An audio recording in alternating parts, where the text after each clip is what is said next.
السلام علیکم ورحمۃ اللہ۔ ایک سوال جو اکثر واٹس ایپ کی دنیا میں وہ لوگ جو اپنے آپ کو مقلد کہتے ہیں ان کے منہ پر یہ سوال ہوتا ہے، یاد رہے یہ سوال عناد پر، بغض پر، ضد پر مبنی ہے، اور وہ کیا ہے؟ وہ یہ ہے کہ اہل حدیث اپنی تاریخ بتائیں کہ وہ کب سے ہیں۔ جواب یاد رہے، اس حقیقت سے کوئی بھی باشعور انسان انکار نہیں کر سکتا کہ اہل حدیث وہ جماعت ہے جو سب سے قدیم ہے اور سب سے صحیح منہج ہے جو صحابہ کا تھا۔ اہل حدیث ہر صدی میں، ہر دور میں رہے ہیں، اور ان کا منہج یہ ہے کہ قرآن اور حدیث کی دعوت لوگوں کو دیتے ہیں، کوئی اور تبلیغ نہیں۔ اور ظاہری بات ہے قرآن اور حدیث یہی دو ہی چیزیں ہیں جو بنیادی چیزیں ہیں، اور یہ دونوں چیزیں کوئی جدید نہیں۔ ان کی تاریخ ابتداء اسلام اس وقت سے ہے جب سے نبی پاک آئے اور اعلان کر دیا، یہ ہے تاریخ۔ صحابہ کرام سب کے سب اہل حدیث تھے اور معروف بھی تھے آپس میں اس نام سے۔ دلیل اب وہ ایک لمبی چھوڑی گفتگو ہو جائے گی، لیکن کوشش یہ کریں گے کہ جتنا بھی اختصار ہو۔ سب سے پہلے صحابی سے دیکھتے ہیں۔ حضرت ابو سعید الخدری فرماتے ہیں فَإِنَّكُمْ خُلُوفُنَا وَأَهْلُ الْحَدِيثِ بَعْدُنَا، کتاب الشرف للخطیب۔ کیا فرمایا؟ ہمارے بعد تم تابعی لوگ اہل حدیث ہو۔ ہاں، یہ نام اس دور سے ہے، یہ آج کا نہیں۔ ہمارے بعد تم لوگ اہل حدیث ہو۔ یہ کون تھا؟ صحابی الجلیل ابو سعید الخدری۔ اب ہم دیکھیں گے تابعی کو کہ کیا تابعی کے دور میں یہ نام معروف تھا یا نہیں۔ امام شعبی جو مشہور امام ہیں اسلام کے، تابعی ہیں، انہوں نے، ان کی ملاقات 500 صحابہ کے قریب ہوئی، انہوں نے دیکھا، اور یاد رہے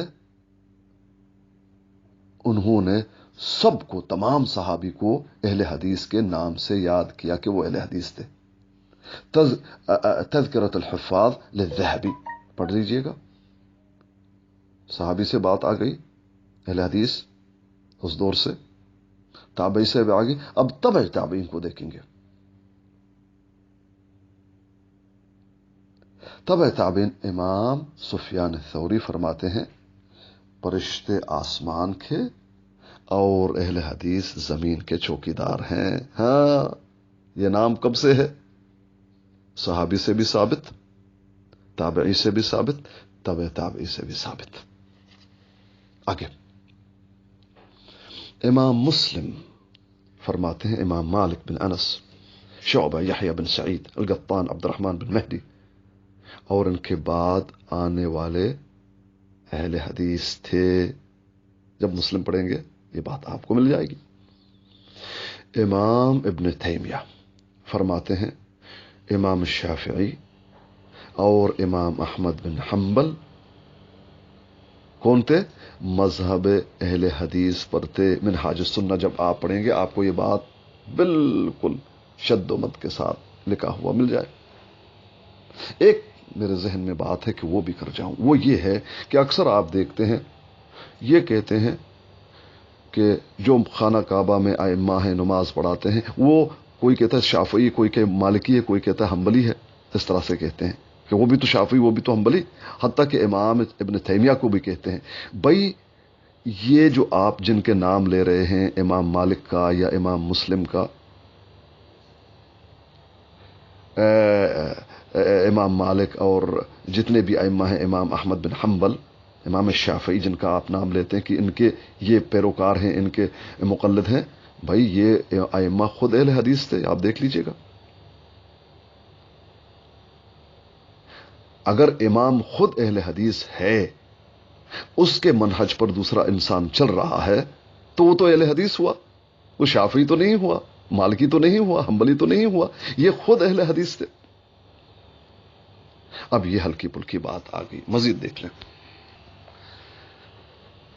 عبد القادر جیلانی فرقہ ناجیہ کے بارے میں گفتگو کرتے ہوئے یہ کہتے ہیں, گنیت الطالبین جب آپ پڑھیں گے, مشہور کتاب ہے, فرماتے اما الفرقۃ الناجیۃ فہی اہل السنہ, اہل السنۃ والجماعۃ, واہل السنۃ لا اسم لهم الا اسم واحد وهو اصحاب الحدیث. الحمدللہ. کیا فرمایا؟ اہل السنہ والجماعت ایک ہی فرقہ ناجیہ ہے, یہی کامیاب ہوگا, اور اہل سنت کا صرف ایک ہی نام ہے, وہ ہے اہل حدیث. دیکھ لیا آپ نے گواہی کس کی؟ شیخ عبد القادر جیلانی رحمہ اللہ رحمتا واسعہ. اسی طرح جو حدیث ہے اس کے شرح میں ائمہ کا جو قول ہے آپ سن لیجیے گا. حدیث پہلے آپ دیکھ لیں. عن ثوبان رضی اللہ عنہ قال قال الرسول صلوات ربی وسلامه علیہ لا يزال طائفة من امتی على الحق منصورین لا يضرهم من خالفهم حتى یاتی امر اللہ عز وجل. میری امت میں سے ایک گروہ, ایک فرقہ ہمیشہ قائم, حق پر قائم ہوگا, اور اللہ تعالی کی مدد اس کے شامل حال ہوگی, اور اس کی مخالفت کرنے والے اس کا کچھ نہ بگاڑ سکیں گے یہاں تک کہ اللہ تعالی کا امر آ جائے, یعنی قیامت برپا ہو. اب اس کے شرح میں ائمہ کا قول دیکھ لیجیے گا کہ یہ کون ہے جو حق پر ہوں گے. امام عبداللہ بن مبارک فرماتے ہیں میرے نزدیک وہ اہل حدیث ہیں. ہاں بتاؤ کس دور کا ہے؟ شرف اصحاب الحدیث. اسی طرح جب آپ پڑھیں گے امام یزید بن ہارون رحمہ اللہ فرماتے ہیں اس حدیث کے شرح میں کہ جو طائفہ منصورہ ہوگا اگر وہ اہل حدیث نہیں تو مجھے معلوم نہیں کہ وہ اور کون ہیں. شرف اصحاب الحدیث جب آپ پڑھیں گے یہ بات مل جائے. اسی طرح امام علی بن مدینی امام بخاری سے نقل کرتے ہیں اس حدیث کے شرح میں, فرماتے ہیں ہم اصحاب الحدیث, یہ فرقہ منصورہ جو ہوگا وہ اہل حدیث ہوں گے. آگے امام احمد بن حنبل فرماتے ہیں اس حدیث کے بارے میں کہ وہ لوگ کون ہیں, فرماتے ہیں اگر اس طائفہ منصورہ سے مراد اصحاب الحدیث نہیں تو پھر مجھے معلوم نہیں کہ یہ کون لوگ ہیں. شرح صحیح مسلم جب پڑھیں گے یہ بات آپ کو مل جائے. اسی طرح امام بخاری فرماتے ہیں یہ اہل حدیث ہیں, طائفہ منصورہ اہل حدیث ہیں, شرف اصحاب الحدیث. اسی طرح امام ابن حبان فرماتے ہیں یہ بات درست ہے کہ قیامت کے دن رسول اللہ صلی اللہ علیہ وآلہ وسلم کے سب سے زیادہ قریب اہل حدیث ہوں گے. جواہر البخاری. اسی طرح امام احمد بن حنبل کے استاد امام عبد الرزاق قرآن سورۃ التوبہ کی تفسیر کرتے ہوئے 122 آیت کی فرماتے ہیں اس آیات سے مراد اہل حدیث ہیں. الحمدللہ. آپ نے دیکھ لیا یہ نام پرانا تو نہیں. آپ کہو گے کہ پرانا نہیں, پلانے نے دے دیا. کب سے ہے, کہاں کہاں سے ہم نے بات کی, کون کون کہہ رہے ہیں, اس حدیث کی شرح میں کیا کیا بتایا جا رہا ہے. آگے کچھ اور باتیں. اب اہل حدیث کو برا بلا کہنے والا, جدید فرقہ کہنے والا, اس سے اناد اور بغض رکھنے والا ائمہ کا قول دیکھ لیجیے گا کہ کیا کہتے ہیں ان لوگوں کو. فرمایا امام یحییٰ بن سعید القطان فرماتے ہیں لیس فی الدنیا مبتدع الا وهو یبغض اہل الحدیث. دنیا میں کوئی بھی بدعتی ایسا موجود نہیں ہے جو اہل حدیث سے نفرت نہ کرتا ہو. شرح جامع الاصول. وہ بدعتی ہوگا جو بغض اور عداوت رکھے گا کس سے؟ اہل حدیث سے. اسی طرح امام جعفر بن سنان فرماتے ہیں میں نے احمد بن سنان القطان سے سنا, انہوں نے فرمایا دنیا میں کوئی بدعتی ایسا نہیں جو اہل حدیث سے بغض و عداوت نہ رکھتا ہو, اور جب کوئی شخص بدعت ایجاد کرتا ہے تو اس کے دل سے حدیث کی حلاوت چھین لی جاتی، اس لیے وہ بغض رکھتا ہے۔ اسی طرح امام احمد بن حسن نے امام احمد بن حنبل سے ایک واقعہ ذکر کیا مکہ شریف میں کچھ لوگوں نے اہل حدیث کو فرمایا کہ یہ بری قوم، اچھے لوگ نہیں ہیں۔ اس وقت ابو عبداللہ یعنی امام بن احمد بن حنبل نے اپنے کپڑے جاڑتے ہوئے کھڑے ہوئے، یعنی غصے ہوئے اور کھڑے ہوئے، گفتگو ہو رہی تھی، جب یہ بات سنا غصہ کر کے کھڑے ہوئے اور فرمایا وہ شخص جس نے اہل حدیث کو برا کہا بے دین ہے، بے دین ہے، بے دین ہے، اور اپنے گھر میں داخل ہوئے۔ بتاؤ۔ اسی طرح شیخ عبد القادر جیلانی فرماتے ہیں وَاعْلَمْ إِنَّ أَهْلَ الْبِدْعِ عَلَامَاتٌ يَعْرِفُونَ بِهَا، بہت سارے علامات ہیں اہل البدعت کی جس سے وہ پہچانے جائیں کہ اہل بدعت کون ہے۔ اگر کسی کو نہیں معلوم، بہت سارے ہیں، وہ واضح ہیں اور ظاہر ہیں۔ آگے فرماتے ہیں ایک علامت تو یہ ہے کہ وہ اہل حدیث کو برا کہتے ہیں۔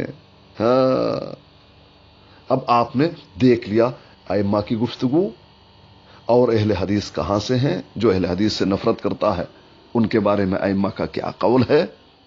اب یہ ہلکی پھلکی بات آ گئی، چھوٹا سا تبصرہ یاد رہے، وہ ضدی ہوگا، بغضی ہوگا جو یہ کہتا ہے کہ پلانا سے نام اٹکایا، پلانا سے، دیکھ لیا آپ نے کہاں سے ہے۔ بھائی اہل حدیث اس دور سے جس دور سے نبی علیہ الصلوۃ والسلام، اس بات سے کوئی انکار نہیں کر سکتا کہ جتنے نام آپ دیکھ رہے ہیں، یہ حنفی ہے، یہ پلانا ہے، یہ دیوبندی ہے، یہ بریلوی ہے، یہ بات کی شے ہے۔ شروع اسلام میں یہ تھے نہیں نام۔ اب باقاعدہ اپنے آپ کو اہل حدیث کہلوانا غیر مسلموں سے یا سرکاری اداروں سے یہ لازم کیوں ہوا؟ یہ اس لیے کہ شیعہ بھی اپنے آپ کو کہے مسلمان، بدعتی بھی اپنے آپ کو کہے، شجر حجر کو پوجنے والا بھی اپنے آپ کو کہے، قادیانی بھی اپنے آپ کو کہے۔ اس وقت اب غیر مسلم سب کو مسلمان سمجھتا ہے۔ انہوں نے کہا بھائی نہیں، ہم اہل حدیث ہیں، یعنی قرآن اور حدیث پر چلنے والے ہیں، جتنے اپنے آپ کو مسلمان کہتے ہیں ان سے ہم برات کا اعلان کرتے ہیں۔ یہ اس لیے ہے، بس اور کچھ نہیں۔ مسلمان سب مسلمان، بھائی پتھر کو پوج رہے ہو، قبر کو پوج رہے ہو، قرآن و حدیث کو چھوڑ دیا، بدعتیں ایجاد کی ہیں، کسی نے نبی بنا لیا ہے، کوئی رافضی ہے، کوئی کیا ہے۔ اس لیے اب ساتھ ساتھ ایک اور بات، آپ جب قرآن مجید پڑھیں گے آپ دیکھتے ہیں کہ اہل کتاب اہل کتاب اہل کتاب، کون تھے اہل کتاب؟ جن کو شریعت دی گئی تھی، یہودی نصرانی، ان کا عالم مجتہد عامی سب اہل کتاب۔ اب جو لوگ تقلید کرتے ہیں کہ ہم مانتے ہیں اہل حدیثوں کو، لیکن کس کو؟ محدثین کو، جنہوں نے احادیث کو جمع کیا، یہ بھی ایک بے بنیاد بات ہے۔ حدیث پر چلنے والا، اس پر عمل کرنے والا، بھلے محدث ہو، بھلے عامی ہو، بھلے عالم ہو، وہ اہل حدیث ہے، قرآن و حدیث پر چلتا ہے، جس طرح اہل کتاب۔ اسی طرح اس بات کو آپ بڑے آسانی سے سمجھ لیں کہ بھئی آپ اپنے آپ کو دیوبندی کہتے ہو، آپ کا عالم بھی، مفتی بھی، مجتہد بھی، عام آدمی سب دیوبندی ہیں، تو اہل حدیث صرف محدثین ہیں، یہ کہاں تک درست ہوگا؟ اور یہ بھی بتا دیا گیا آپ کو کہ اہل کتاب سب کو کہا گیا، ان کو نہیں کہا گیا جو عالم تھے، مجتہد تھے، بلکہ سب کو کہا گیا۔ تو اہل حدیث قرآن اور حدیث پر چلنے والا اور اپنے آپ کو نمایاں کرنے والا دنیا میں، کہ بھئی تمہیں معلوم ہو ہم حجر شجر کو پوجنے والے بدعتی نہیں ہیں، بلکہ صرف اور صرف قرآن کو ماننے، قرآن اور حدیث پر چلنے والے۔ یہ ہے غرض و غایت اس نام کا، اپنے آپ کو نمایاں کرنا۔ واللہ تعالی اعلم بالصواب۔